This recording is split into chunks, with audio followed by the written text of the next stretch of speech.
कौशलों पर आधारित शिक्षा, सतत एवं व्यापक अधिगम तथा मूल्यांकन बाल सभा गतिविधि एक अभिनव पहल कक्षा 9 से 12 के अंतर्गत साप्ताहिक गतिविधि जो अक्टूबर माह के तीसरे शनिवार में की जानी है।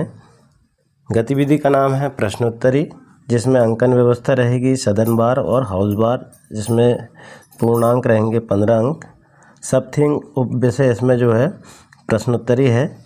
तो हम इसी प्रश्नोत्तरी को कैसे हमारी कापी में CCL की कापी में लिख सकेंगे, इसके विषय में संपूर्ण जानकारी इस वीडियो में दी गई है, इसलिए वीडियो को अंत तक देखें। एवं चैनल पर आप नए हैं तो कृपया कर चैनल को सब्सक्राइब कर लाइक एवं शेयर जरूर करें। बच्चों, हम देखेंगे इसमें पहला प्रश्न जो है किस प्रकार से आप प्रश्नोत्तरी को लिख सकते हैं, कापी में नोट कर सकते हैं, तैयार कर सकते हैं, बाल सभा में अपनी प्रस्तुति दे सकते हैं। तो आप इसमें देख सकते हैं प्रश्न, लार किसे पाचन में सहायता करती है। तो यहाँ पर हम ये प्रश्न है और इसका उत्तर है स्टार्च, इसका उत्तर हो जाएगा। इसी तरह से हम उत्तर प्रश्नोत्तरी को हम यहाँ पर बाल सभा में संपन्न कर सकते हैं। प्रश्न है अगला, मानव जीवन में किस पोषण तत्व की कमी के कारण शरीर की वृद्धि धीमी हो जाती है। तो किसके कारण हो जाती है बच्चों, यहाँ पर प्रोटीन के कारण। तो इसमें प्रोटीन बता देंगे आप। शरीर में उत्तर का निम्न किस पोषक तत्व की मदद से होता है। तो प्रोटीन की मदद से होता है। अगला प्रश्न है, दूध किस बैक्टीरिया के कारण खराब हो जाता है। तो दूध आपने देखा होगा सभी के घरों में दूध होता है। तो ये दूध ज़्यादा समय तक रहने पर क्यों ख़राब हो जाता है। लैक्टोबैसिलस के कारण एक जो क्रिया होती है उसमें लैक्टोबैसिलस के कारण दूध खराब हो जाता है। अगला है, गेहूं में कौन सा प्रोटीन पाया जाता है। तो गेहूं में कौन सा प्रोटीन पाया जाता है, ग्लूटेन। क्या जाएगा उसका उत्तर, ग्लूटेन। अगला प्रश्न है, सब्जियों में मुख्यतः हमें क्या क्या प्राप्त होता है। सब्जियों में हमें विटामिन प्राप्त होता है। ये जो प्रश्नोत्तरी है ये स्वास्थ्य संबंधी प्रश्नोत्तरी है। हम शिक्षा संबंधी प्रश्नोत्तरी और न्याय संबंधी बहुत सारी जो है हमारे संविधान से संबंधित प्रश्नोत्तरी सब अलग अलग थीम हम यहाँ पर रख सकते हैं। जो आपको अच्छा लगता है आप कर सकते हैं। हमने एक उदाहरण के माध्यम से यहाँ पर बताने का प्रयास किया है। अगला प्रश्न देखेंगे हम, प्रोटीन एवं वसा दोनों की प्रचुरता किस खाद्य पदार्थ में होती है। तो मूँगफली में होती है। आप ध्यान रखेंगे ये आपके दैनिक जीवन से भी संबंधित है। प्रोटीन एवं वसा किस में प्रचुर मात्रा में पाया जाता है, मूँगफली में पाया जाता है।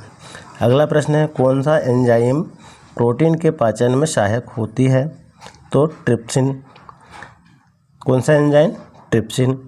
तो इसका सही आंसर ट्रिप्सिन है। प्रश्न अगला है, एक गिलास पानी पीने से कितना कैलोरी मिलती है। अब सभी आप पानी पीते हैं, गिलास छोटी बड़ी हो सकती है, लेकिन एक गिलास पानी पीने से कितनी कैलोरी मिलती है तो हमें ये पता होना चाहिए। 0 कैलोरी इसमें मिलती है। अगला प्रश्न हम देखेंगे। अगला प्रश्न है, कौन सा विटामिन की कमी से स्कर्वी रोग होता है। तो विटामिन C की कमी से स्कर्वी रोग होता है। अगला प्रश्न है, विटामिन D का सबसे प्रमुख स्रोत क्या है। तो विटामिन D कब होता है, इसका प्रमुख स्रोत क्या है, किससे मिलता है। तो सूर्य की किरणें से हमें विटामिन D मिलता है। अगला प्रश्न है, दूध का रंग श्वेत किसके कारण होता है। श्वेत यानी सफ़ेद। दूध का रंग सफ़ेद या श्वेत किसके कारण होता है। तो कैसिन नामक एक प्रोटीन होता है, इसके कारण दूध का रंग श्वेत होता है। कौन सा, कैसिन नामक एक प्रोटीन होता है जिसके कारण दूध का रंग श्वेत होता है। अगला प्रश्न है, पालक के पत्तों में किस पोषक तत्व की मात्रा सबसे अधिक होती है। तो पालक आपने सभी ने देखा होगा, इनके पत्तों में कौन से पोषक तत्व की अधिकता रहती है। तो लोहे तत्व इसमें रहता है, लोहे की मात्रा इसमें ज़्यादा रहती है। अगला प्रश्न है, हेपेटाइटिस मानव शरीर के किस अंग को प्रभावित करता है। तो किस अंग को, शरीर हमारा शारीरिक रचना में यकृत जो है एक महत्वपूर्ण भूमिका है, यकृत, तो इसको प्रभावित करता है। इसके बाद देखेंगे प्रोटीन की अधिकता सबसे ज़्यादा किस में पाई जाती है? तो सबसे ज़्यादा जो प्रोटीन पाया जाता है वो सोयाबीन में पाया जाता है। अगला प्रश्न हम देखेंगे, ये थे हमारे स्वास्थ्य से संबंधित प्रश्न। अब देखेंगे हम हमारे स्वास्थ्य संबंधी प्रश्न के अंतर्गत, जनरल नॉलेज के अंतर्गत ये प्रश्न देखेंगे हम। संयुक्त राष्ट्र की स्थापना कब की गई थी? तो संयुक्त राष्ट्र की स्थापना 24 अक्टूबर 1945 में की गई थी।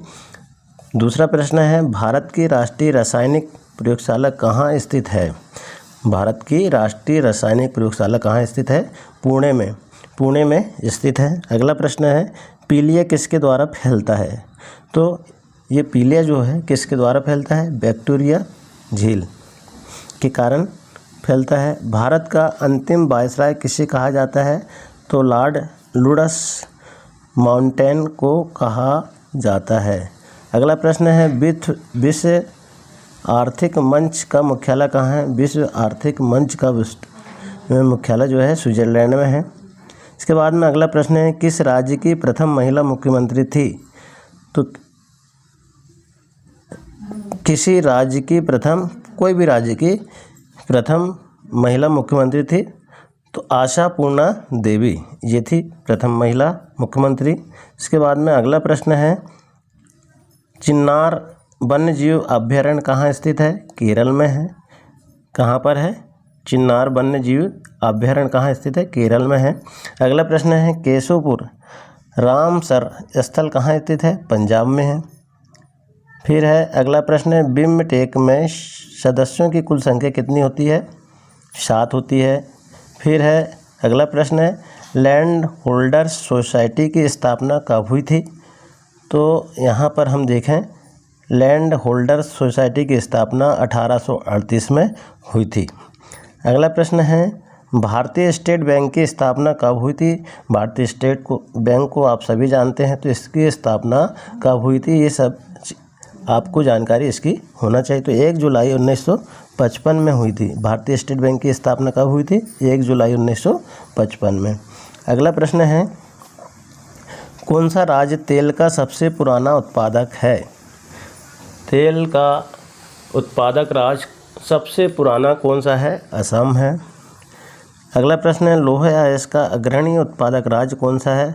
जहाँ से लोह अयस्क के अग्रणी राज्य यानी सबसे पहले वाला राज्य कौन सा है? कर्नाटक है। इसके बाद देखेंगे हम, भारत का 29वां राज्य कौन सा है? तो तेलंगाना है। 29वां राज्य भारत का कौन सा है? तेलंगाना राज्य है। फिर अगला हम देखें प्रश्न, तो भारत के मूल संविधान में कितनी अनुसूचियाँ होती है? तो 8 अनुसूचियाँ भारत के मूल संविधान में है। इसके बाद देखेंगे हम 16वां प्रश्न है, मारिश नहर कहाँ स्थित है? तो नई जर्सी में है। इस तरह से हम जनरल नॉलेज के प्रश्न को हल कर लेंगे। फिर अगला प्रश्न है, बांधवगढ़ और पन्ना राष्ट्रीय उद्यान कहाँ स्थित है? तो मध्य प्रदेश में है। बांधवगढ़ और पन्ना राष्ट्रीय उद्यान मध्य प्रदेश में है। अगला प्रश्न है, मिजोरम की आधिकारिक भाषाएं कौन सी है? तो मिजो और अंग्रेजी मिजोरम की आधिकारिक भाषा होती है। अगला प्रश्न है, दक्षिण अमेरिका में कितने लैंडलॉक राज्य है? तो 2, बोलिविया और पैराग्वे 2 राज्य है। इसके बाद देखने अगला प्रश्न है, भारतीय पशु कल्याण बोर्ड का मुख्यालय कहाँ पर स्थित है? तो बल्लभगढ़ फरीदाबाद हरियाणा में यह स्थित है। अगला प्रश्न है, पद्मश्री 2017 पुरस्कार प्राप्त करने वाला भारतीय क्रिकेटर है तो कौन है? किसको मिला था ये पद्मश्री 2017 में? तो ये भारतीय क्रिकेटर है, विराट कोहली को ये मिला था। अगला प्रश्न है, भारत की संविधान सभा की पहली बैठक कब हुई थी? तो भारत की संविधान सभा की बैठक पहली बार 9 दिसंबर 1946 को हुई थी। अगला प्रश्न है, मेंढक के बच्चे को क्या कहा जाता है? तो मेंढक के बच्चों को डिम्ब कीट कहा जाता है। अगला प्रश्न है, विश्व का सबसे बड़ा पठार कौन सा है? तो विश्व का सबसे बड़ा पठार तिब्बती पठार है, तिब्बत का पठार जिसको हम कहते हैं। अगला है 25वां, स्वामी विवेकानंद का जन्म कब हुआ था? स्वामी विवेकानंद का जन्म 12 जनवरी 1863 को हुआ था। 12 जनवरी 1863 को हुआ था। अगला प्रश्न है, तुम मुझे खून दो मैं तुम्हें आज़ादी दूंगा का नारा किसने दिया था? तो इसका जो नारा है नेताजी सुभाष चंद्र बोस ने दिया था। अगला और अंतिम प्रश्न है, सबसे छोटा महाद्वीप कौन सा है? तो सबसे छोटा महाद्वीप जो है ऑस्ट्रेलिया है। तो इस तरह से हम प्रश्नोत्तरी के सारे प्रश्न को हल कर सकते हैं। आशा है बच्चों यह बाल सभा में की जाने वाली गतिविधि प्रश्नोत्तरी के सारे प्रश्न आपको समझ में आए होंगे। इसी तरह नेक्स्ट गतिविधि को हम अगले वीडियो में बताने वाले, इसलिए वीडियो को देखते रहें और अपने दोस्तों के साथ शेयर करते रहें। धन्यवाद।